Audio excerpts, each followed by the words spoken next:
Starting in April, the food and beverage tax approved back in November began to be collected by the City of Detroit Lakes. Well, by the restaurant owners within the City of Detroit Lakes are the one who are actually collecting the tax. The City of Detroit Lakes will determine how to spend the tax.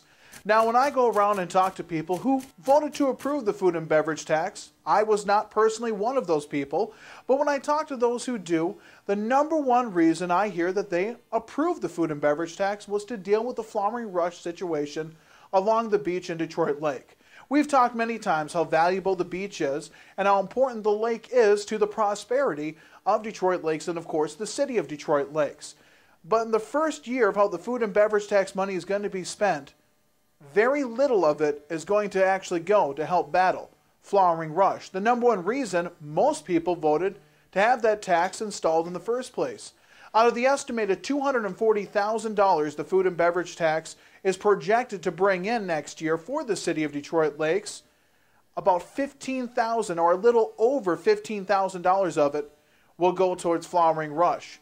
The remainder, the majority of it, over $224,000 of it, will actually go towards the crossing parking redevelopment behind the Norby's block and just behind the police department, near where the Veterans Memorial Park is going to be, and where these two planned 24,000 square foot strip malls are planned to be built.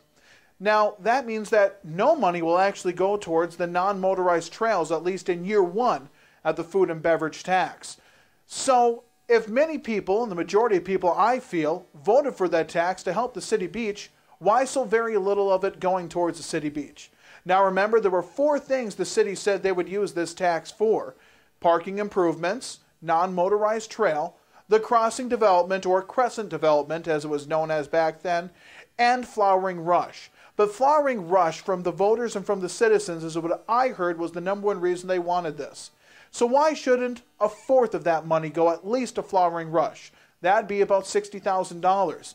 Well, I think the city put the Flowering Rush piece in that legislation to get it approved by voters. Pure and simple. They wanted this money for their own personal development projects. I think this is evidenced by the vast amount of that money they're going to spend in year one on the crossing project. Now, it is one of the categories stated for this project.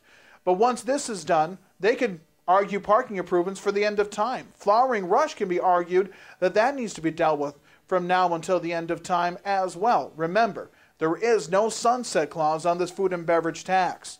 I think if the residents of Detroit Lakes approve this tax for four projects, it should be split up evenly among the four projects. At least spend a fourth of the money on Flowering Rush. And if you don't need all that money in year one of treatment of Flowering Rush, put it in the bank. Save it then for a little while. But no, the city's going to use this money at least to start for redevelopment. And maybe more residents than I realize voted for that food and beverage tax, knowing that it was really going to go for the city to do development in the crossing area. After all, they spent $1 million already in the crossing area and sold it to the developer for $300,000. What's another $220,000 in tax money then in that particular development, especially since it was just tax money that the restaurant owners collected on their behalf? I think more money of the food and beverage tax need to be spent on dealing with Flowering Rush. At least a fourth of it, at least $60,000. Otherwise, I think you're taking advantage of what the people of Detroit Lakes voted for last November.